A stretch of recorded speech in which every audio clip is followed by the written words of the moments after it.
Hello students, स्वागत है फिर से आपका हमारे चैनल एक्सेलर पे। मैं हूं एस अमीर। प्यारे स्टूडेंट्स, जैसा कि आपको पता है कि हमने लास्ट वीडियो में एलिमेंट्री कैनाल और डाइजेस्टिव सिस्टम को डिस्कस किया। आज के इस वीडियो में हम डाइजेशन को डिस्कस करने वाले हैं, यानी जो फूड हम अपने एलिमेंट्री कैनाल के अंदर जो है इनटेक करते हैं, हमारी जो बॉडी है उस डाइजेस्टेड फूड का यूटिलाइजेशन कर सके, उस फूड को यूटिलाइज कर सके for the release of energy and for the growth and repayment of the body. Digestion of food ज़रूरी होता है क्योंकि हम कॉम्प्लेक्स फूड को हमारी बॉडी डायरेक्टली यूटिलाइज नहीं कर सकती जब तक कि उस फूड को वाटर सॉल्युबल फॉर्म में या वाटर सॉल्युबल मॉलिक्यूल्स में कन्वर्ट न किया जा सके। आज के इस वीडियो में हम डाइजेशन को स्टडी करेंगे, लेकिन हमने जो ये प्रोग्राम या जो क्रैश कोर्स है ये क्लास 10th के लिए स्टार्ट किया है, तो यहाँ पे हम क्लास 10th का लेवल का जो डाइजेशन है वही स्टडी करेंगे। और जो हमारे वीडियोस ऑलरेडी है डाइजेशन के ऊपर जो डिटेल में है उनको भी आप देख सकते हो, जिनका जो है लिंक डिस्क्रिप्शन में दिया गया है। तो डिस्क्रिप्शन में जाके आप उनके ऊपर क्लिक करके आप डिटेल में पढ़ सकते हो digestion of carbohydrates, digestion of proteins and digestion of amino acids, जो हमने सेपरेटली डिस्कस किया हुआ है। आज के इस वीडियो में हम डिस्कस करने वाले हैं डाइजेशन। तो डाइजेशन जो है वो हमारी बॉडी के अंदर मुंह से ही स्टार्ट होती है, हमारे माउथ से स्टार्ट होती है। जब हम फूड को अपनी बॉडी के अंदर इंजेस्ट करते हैं, so we ingest the food by putting the food in our mouth. हम फूड को इंजेस्ट करते हैं जब हम फूड को अपने माउथ के अंदर पुट करते हैं with the help of our hands, इसी को इंजेशन कहते हैं। तो मुंह से ही डाइजेशन स्टार्ट होता है। सबसे पहले इस डाइजेशन में अपना रोल प्ले करते हैं हमारे टीथ, क्योंकि जब हम फूड को मुंह में जो है इनटेक करते हैं उसके बाद हमारे दांत जो है इस फूड को चबाते हैं, जिसे हम मैस्टिकेशन कहते हैं।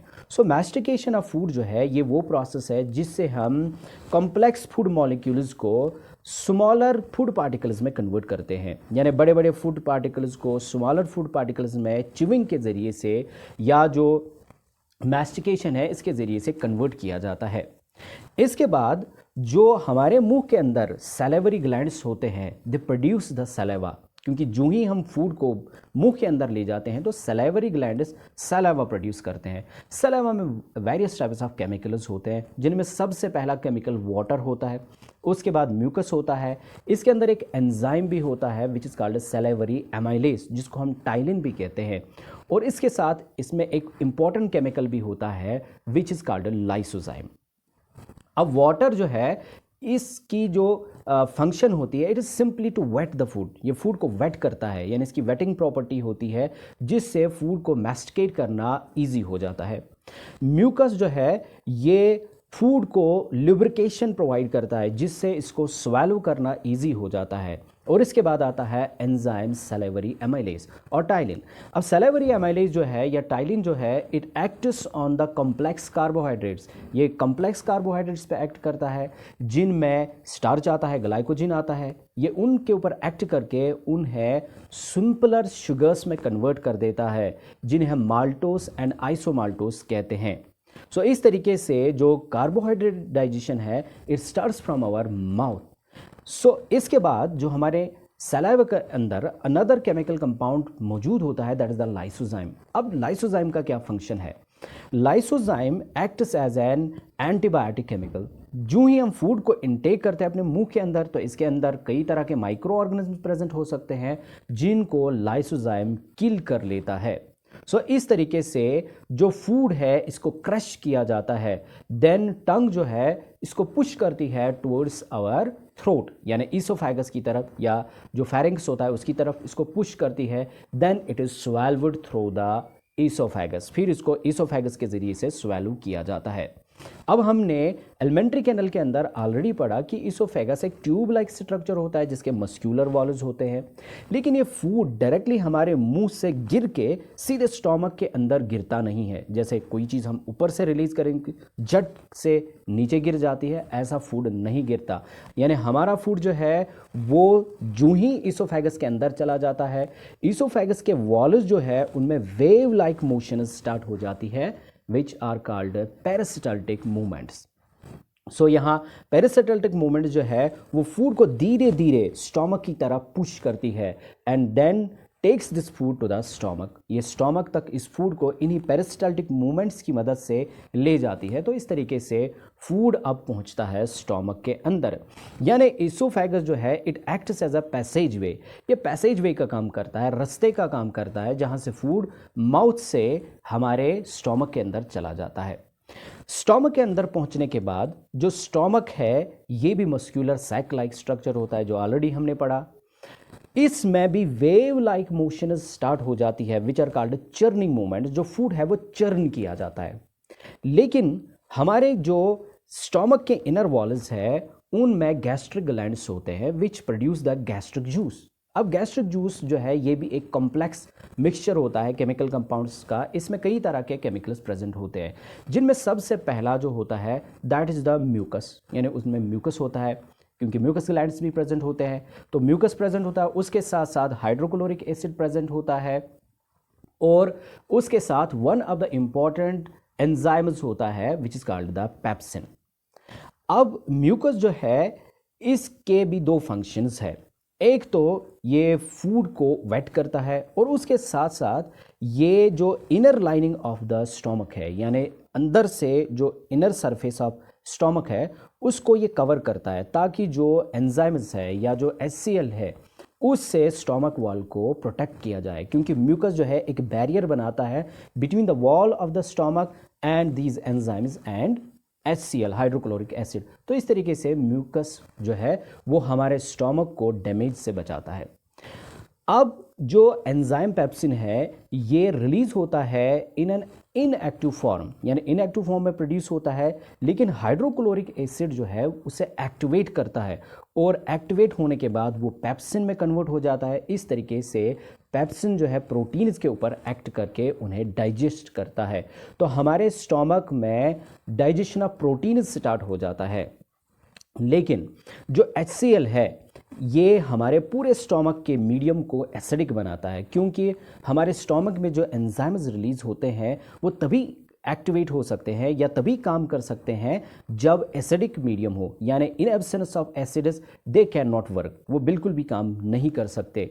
तो उसमें HCl अपना रोल प्ले करता है।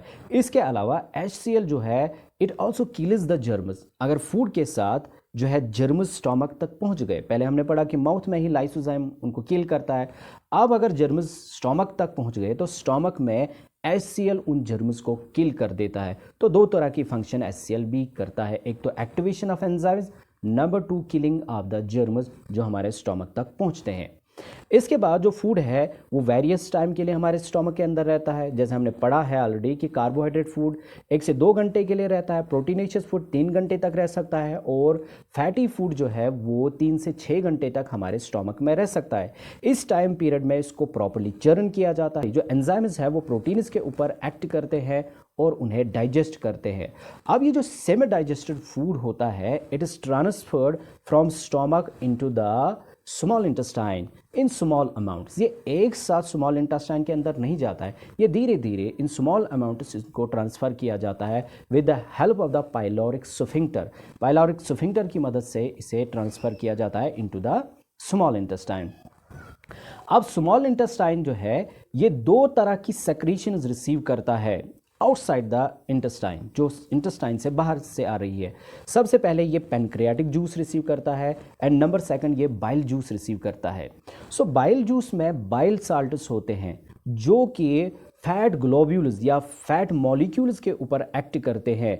जो ही बाइल साल्ट जो है रिलीज होता है ये फैट मॉलिक्यूल्स का सरफेस टेंशन रिड्यूस कर देता है, जिससे फैट मॉलिक्यूल्स जो है टूट जाते हैं स्मॉलर पार्टिकल्स में, वो छोटे छोटे ग्लोब्यूल्स में टूट जाते हैं, जिससे उनका सरफेस एरिया इंक्रीज हो जाता है और एंजाइम्स उनके ऊपर ज़्यादा एक्ट कर पाते हैं। दिस प्रोसेस जिसमें जो है लार्जर फैट ग्लोब्यूल्स को स्मॉलर फैट ग्लोब्यूल्स में डिवाइड किया जाता है with the help of the bile salts, उसको हम कहते हैं इमल्सिफिकेशन। तो बाइल साल्ट जो है जो लिवर से प्रोड्यूस होता है तो ये ग्रीनिश कलर का होता है, it cause the emulsification of fats, ये इमल्सिफिकेशन ऑफ फैट्स काज करता है। इसके बाद अब जो पैनक्रियाटिक जूस होता है उसमें कई तरह के एंजाइम्स होते हैं, जिसमें पैनक्रियाटिक एमाइलेज होता है, पैनक्रियाटिक लाइपेज होता है, उसके साथ साथ उसमें ट्रिप्सिन जैसे एंजाइम्स होते हैं। तो ये एंजाइम्स जो है ये वेरियस फूड पार्टिकल्स के ऊपर एक्ट करते हैं। जैसे पैनक्रियाटिक अमाइलेज जो है कार्बोहाइड्रेट्स के ऊपर एक्ट करके उन्हें डाइजेस्ट करता है into the simple sugars called glucose. इसी तरीके से जो ट्रिप्सिन है ये एंजाइम्स के ऊपर एक्ट करके उन्हें डाइजेस्ट करता है। सिमिलरली जो पैनक्रियाटिक लाइपेस है it acts on the fat molecules to digest them into the fatty acids and glycerol. तो इस तरीके से ये पैनक्रियाटिक अमाइलेज के अंदर वेरियस टाइप्स ऑफ एंजाइम्स होते हैं। इसके अलावा इंटेस्टाइन एक सेक्रीशन खुद भी प्रोड्यूस करता है which is called the intestinal juice. Intestinal juice के अंदर भी एंजाइम्स प्रोड्यूस होते हैं या उसके अंदर भी एंजाइम्स प्रेजेंट होते हैं which act on carbohydrates, proteins and fats. जो कार्बोहाइड्रेट्स पे भी एक्ट करते हैं, प्रोटीन्स पे भी एक्ट करते हैं और फैट्स पे एक्ट करते हैं। इस तरीके से स्मॉल इंटेस्टाइन के अंदर डाइजेशन कंप्लीट हो जाता है। तो डाइजेशन कंप्लीट होने के बाद जो फूड है, डाइजेस्टेड फूड है, वो एब्जॉर्ब किया जाता है। तो 3 इंपॉर्टेंट जो है डाइजेस्टेड फूड प्रोडक्ट्स वहाँ पे अवेलेबल होते हैं। वन इज़ द शुगर जो ग्लूकोज की सूरत में होता है। Number 2 is the amino acids जो प्रोटीन से बनता है, एंड प्रोडक्ट यानी प्रोटीन जो है उनको एंड प्रोडक्ट अमीनो एसिड्स में कन्वर्ट किया जाता है और फैट्स को फैटी एसिड्स एंड ग्लाइसरॉल में कन्वर्ट कर दिया जाता है। फिर इन जो है डाइजेस्टेड फूड पार्टिकल्स को एब्जॉर्ब किया जाता है into the blood through the intestinal wall. हमने ऑलरेडी पढ़ा कि ये इंटेस्टिनल वॉल में finger like, microscopic finger like projections होते हैं विच आर कॉल्ड माइक्रोविलाई। अब ये जो माइक्रोविलाई होते हैं they increase the surface area of the small intestine. इससे स्मॉल इंटेस्टाइन का सरफेस बढ़ जाता है तो जो एब्जॉर्प्शन है वो ईजिली जो है पॉसिबल हो पाती है। तो जिसकी वजह से जो डाइजेस्टेड फूड है वो ब्लड के अंदर ट्रांसपोर्ट किया जाता है। तो डाइजेशन जो है वो कंप्लीट हो जाती है स्मॉल इंटेस्टाइन के अंदर। The small intestine performs 2 functions. हमारा स्मॉल इंटेस्टाइन 2 तरह की फंक्शंस परफॉर्म करता है।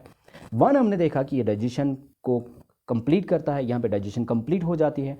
Number 2, it also absorbs the digested food.